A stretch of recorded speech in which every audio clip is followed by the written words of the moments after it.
मल्हारी नवरात्र ते चंपाषष्ठी, खंडोबाचा अवतार, मणिमल्ल संहार आणि या दिवसाचे पारंपरिक महत्त्व.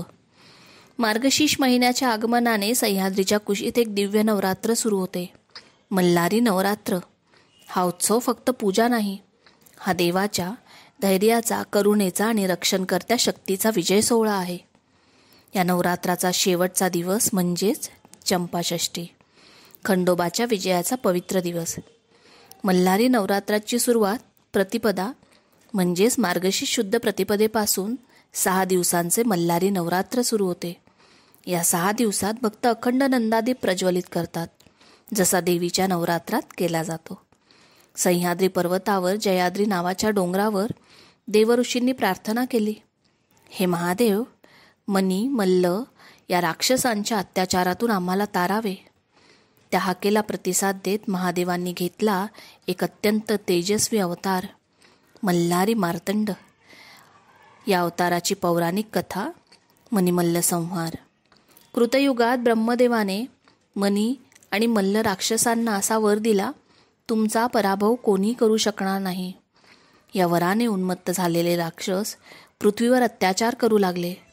तेव्हा महादेवांनी मार्तंड भैरवाचे रूप धारण केले आणि आपले यळकोट सैन्य 7 कोटी गण घेऊन युद्धभूमीकडे निघाले. मार्गशीर्ष प्रतिपदा ते षष्ठी सतत 6 दिवस 6 रात्री मनी आणि मल्ल आणि मल्हारीचे युद्ध पेटले.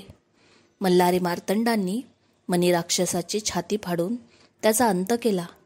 मरणाअगोदर मणी म्हणाला, प्रभो, माझे मस्तक तुमच्या पायाशी असू द्या आणि माझे अश्वारूढ रूप नेहमी तुमच्या सोबत राहो.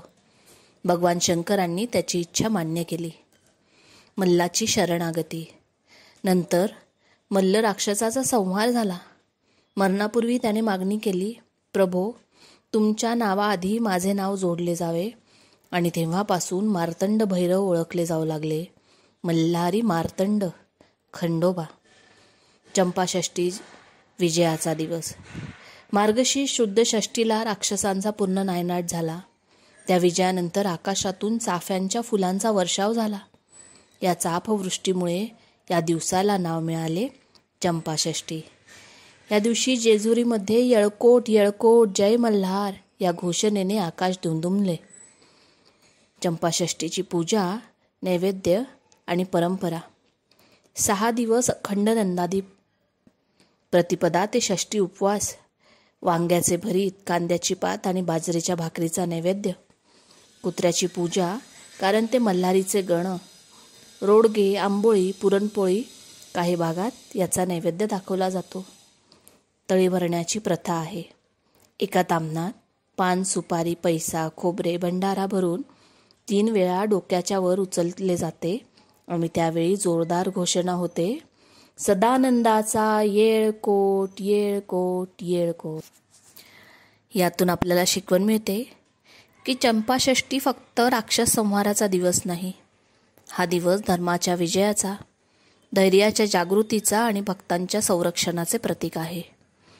खंडोबा आपल्याला शिकवतो, संकट कितीही मोठं असो, येळकोट म्हटले की मनाला धैर्य प्राप्त होते.